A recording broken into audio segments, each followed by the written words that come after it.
Bonjour et bienvenue à cette capsule vidéo sur l'alphabet et les signes orthographiques en français. Si vous voulez apprendre le français, vous êtes au bon endroit. Aujourd'hui, on parle des lettres de l'alphabet et des signes orthographiques. Commençons tout de suite avec l'alphabet. En français, il y a 26 lettres de l'alphabet. Écoutez et observez les lettres. Si vous voulez, répétez après moi.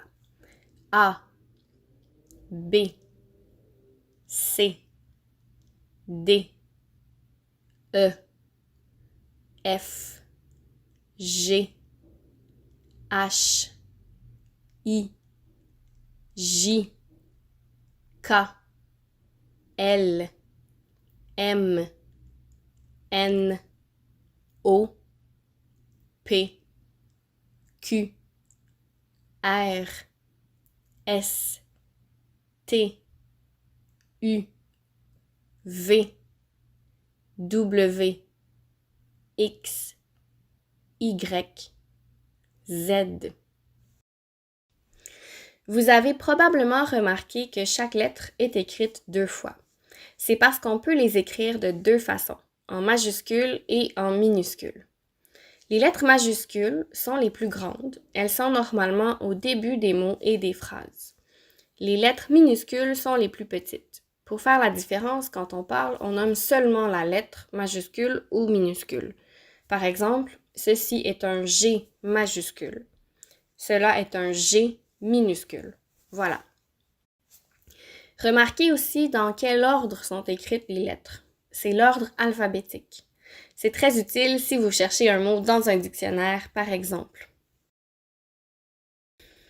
On divise les 26 lettres de l'alphabet en deux catégories, les voyelles et les consonnes. Il y a 6 voyelles. A, E, I, O, U, Y. C'est facile à retenir. Et les 20 autres lettres sont des consonnes. B, C, D, F, G, H, J, K, L, M, N, P, Q, R, S, T, V, W, X et Z.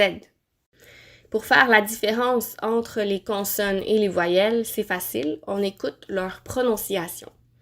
Les voyelles sont les lettres qui font un son que je peux faire durer très longtemps. Par exemple, A.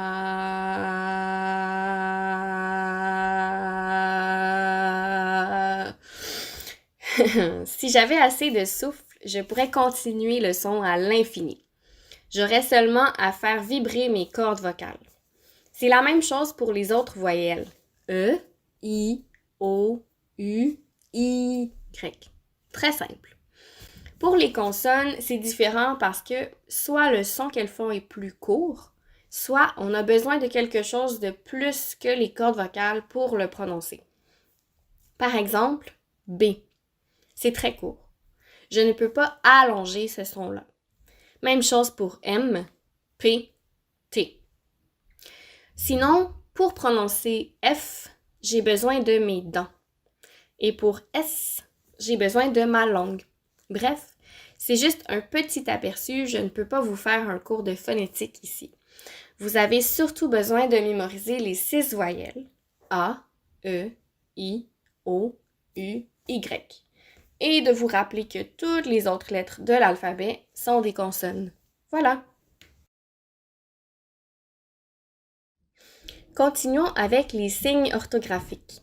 Maintenant que vous connaissez les lettres de l'alphabet, vous devez savoir qu'on peut ajouter des signes orthographiques à certaines lettres pour changer ou préciser leur prononciation ou leur nature.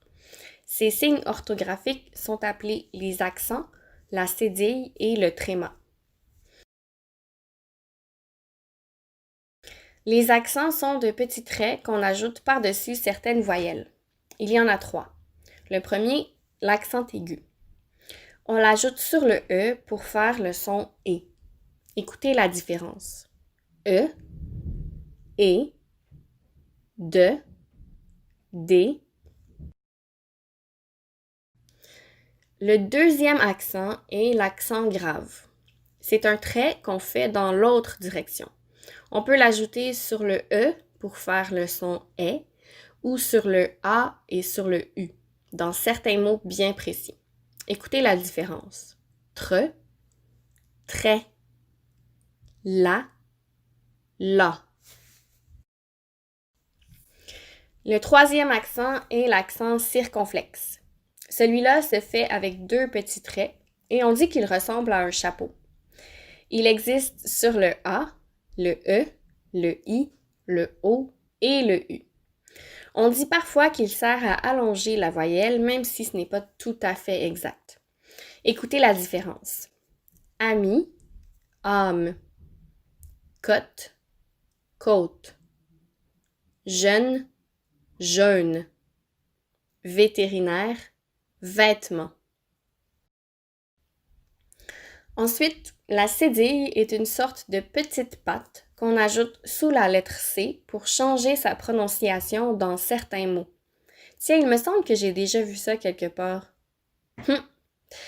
Normalement, on trouve le C cédille devant les voyelles A, O et U parce que devant ces voyelles, la lettre C normale se prononce comme un K. Mais quand on y ajoute une cédille, elle se prononce plutôt comme un S. Écoutez la différence.